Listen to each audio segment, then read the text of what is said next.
સુરત જિલ્લામાં મોટો ઔદ્યોગિક એકમ ગણાતા પલસાણા તાલુકામાં હવે જાણે ગુનેગારોને પોલીસનો કોઈ ખોફ જ ન રહ્યો હોય એવી રીતે વધુ એક ઘટના પ્રકાશમાં આવી હતી. વધુ એક ગ્રીષ્મકાંડ થતા રહી ગયો હતો. ચોરી લૂંટ બાદ વધુ એક સગીરા સાથે હત્યાની કોશિશ થઈ હતી. ઘટના એ બની હતી કે સુરત જિલ્લાના પલસાણા તાલુકાના ગામે પસાર થતી ફાટક પાસેથી એક સગીરાને ગળે ટૂંપો આપી ગળાના ભાગે ચપ્પુના ઘા મારી લોહીલુહાણ હાલતમાં મળી આવી હતી. સગીરાને 108 મારફતે તાત્કાલિક સુરત ખાતે સ્મીમેર હોસ્પિટલમાં ખસેડવામાં આવી હતી. જો કે પ્રાથમિક દ્રષ્ટિએ સગીરા સ્થાનિક નહીં હોવાનું તેમજ પરપ્રાંતીય હોવાનું પોલીસ સમક્ષ વિગતો મળી હતી, જેથી પોલીસે તપાસ શરૂ કરી હતી.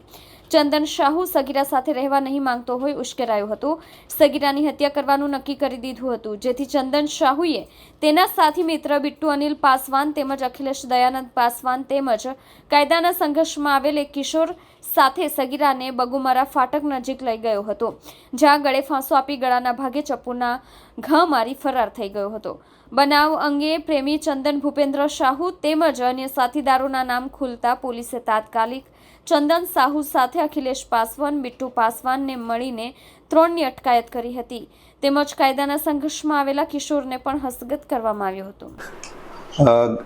ગઈકાલે 20મી ફેબ્રુઆરીના વહેલી સવારે 3 વાગ્યાના અરસામાં અહીં પલસાણા પોલીસ સ્ટેશનમાં એક વર્દી મળેલ હતી. જે અનુસંધાને બગુમરા ગામની રેલવે ફાટક પાસે એક અજાણી અંદાજે 16 થી 18 વર્ષની છોકરીને ગળે ફાંસો લગાવેલ અને ગળાના ભાગે ગંભીર ઈજા થયેલ હાલતમાં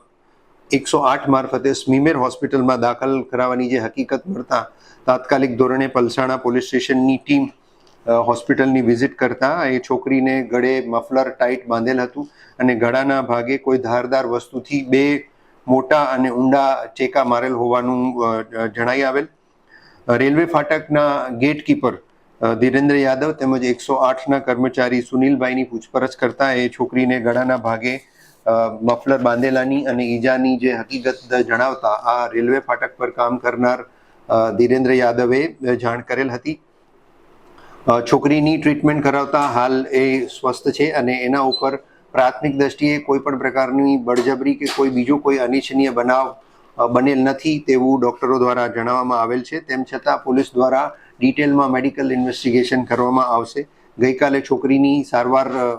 થઈ ગયેલ છે અને હાલ પણ એ સારવાર હેઠળ છે, પણ બોલી શકતી નથી અને એના પરિવારજનો ઇશારાથી અને મોબાઈલના માધ્યમથી એની પાસેથી વિગતો લેતા એ છોકરી ઉત્તર પ્રદેશની રહેવાસી છે. એના પરિવારજનો દૂર રહેતા હોય, આવવામાં હજી પણ એમને વધારે સમય લાગી જાય તેવું હોય સરકાર તરફે આ બનાવ અંગે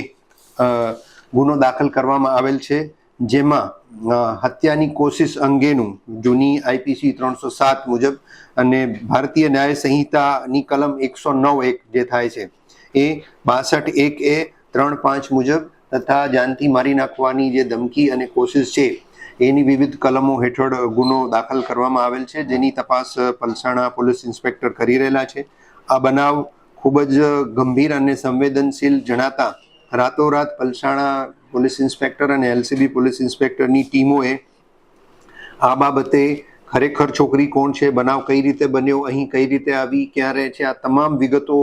મેળવવાની કોશિશ કરેલ હતી. જે અનુસંધાને છોકરી ભાનમાં આવતા અને મોબાઈલના માધ્યમથી અને ઈશારાથી જણાવતા આ છોકરી ઉત્તર પ્રદેશની હોવાની માહિતી મળેલ. એના પરિવારજનો સાથે પણ છોકરીએ સંપર્ક કરાવેલ, એમના પણ સંપર્ક થઈ ગયેલા અને એ છોકરી 4 માસ પહેલા ઉત્તર પ્રદેશ ગોરખપુર સ્ટેશન ખાતે એક ચંદન સાહુ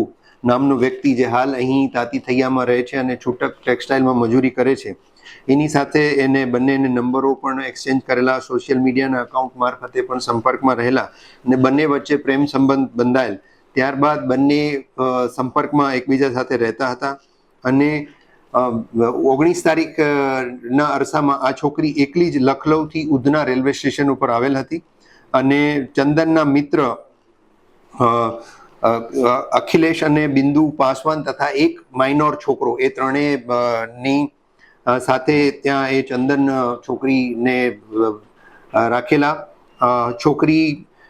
ચંદનની સાથે રહેતા અને એની સાથે જ લગ્ન કરવાની કે કોઈ અન્ય પ્રકારે એની સાથે જ રહેવાની જીદ કરતા આ ચંદને અખિલેશ અને બિટ્ટુ પાસવાનની સાથે મળી અને એક માઇનોર આમાં કાયદાના સંઘર્ષમાં આવેલ એક બાળક પણ સામેલ છે, એમની સાથે મળી અને છોકરીને 20મી તારીખના રાતના અરસામાં અર્લી મોર્નિંગના અરસામાં કે 19 તારીખના રાતના અરસામાં એના ગળા ઉપર મફલરથી કડક રીતે બાંધ્યા બાદ ચપ્પુથી કે કોઈ ધારદાર હથિયારથી 2 ધાર ઊંડા ઘા કરેલ છે, 2 એના લીસોટા પડેલા દેખાય છે. અને આમ આ બનાવ ખૂબ જ ગંભીર લાગતા તાત્કાલિક ધોરણે પોલીસે ચંદન ભૂપેન્દ્ર સાહુ, અખિલેશ દયાનંદ પાસવાન, બિટ્ટુ અનિલ પાસવાન આ 3 અહીં તાતીથૈયામાં મજૂરી કામ કરે છે અને મૂળ ફાગ ગામ ઔરંગાબાદ બિહારના